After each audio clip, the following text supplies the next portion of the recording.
All right, so I've been watching the storm get closer and closer over the last hour, and this is what it looks like.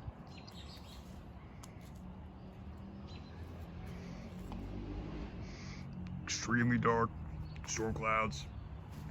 I think I just saw some lightning.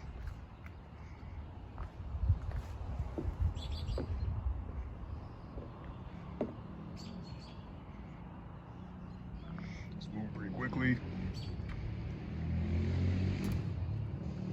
So the storm should be here within the next hour or so.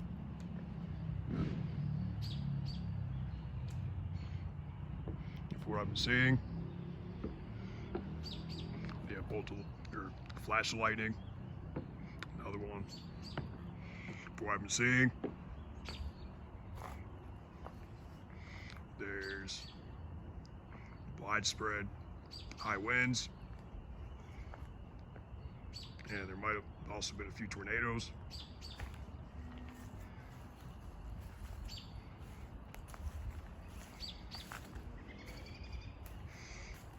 Give another update as the storm gets closer.